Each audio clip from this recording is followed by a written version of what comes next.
Hi guys, Studio Everson here, NZX Dairy Market Update for this week in August. Last night saw GDT event 290 occur, resulted in a 0.3% increase for the GDT price index, which is brilliant. We've had a really long, persistent slide over the last 8 auctions, and we've stopped that finally. However, this was actually a result of the cream group and skim, not whole milk powder. Whole milk powder actually fell at this event. So we'll run through the key outcomes of each product. So AMF up 1.5%, butter up 4%, a very healthy gain there. Skim up 1.1% with prices increasing over contract periods and a small dip at the front. Cheddar prices up 2.8%, with a good result for cheddar after a 9.2% fall in early July, slowly recovering back up to that price point.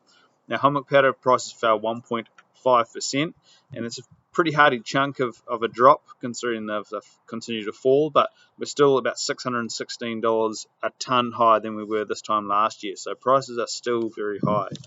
One of the key takeaways for this event was that prices for each product are actually lifting towards the new year, so we're seeing an increase or a lift in the curve of prices, so buyers are looking to secure prices for that sort of December, January, February time of the season, which is positive as we transition towards that sort of selling point.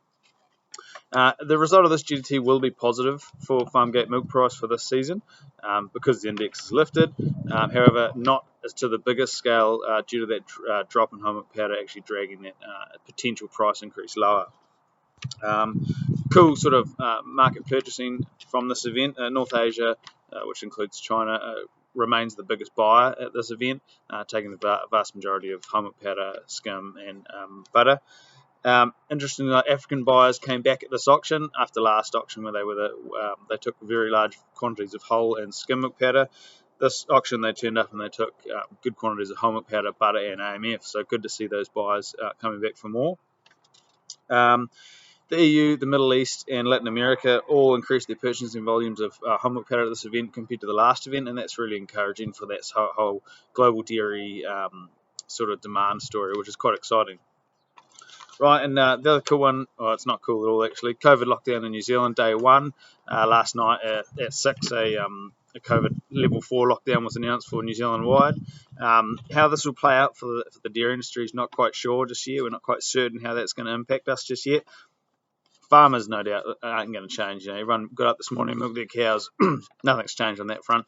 However, processors will, if the likes of Fonterra, etc., will definitely have to implement some plans to deal with level 4 lockdown and how they deal with that. But no doubt they've been through this, they're ready for it, and they've kind of seen it before. So good to see and interested to see what will happen.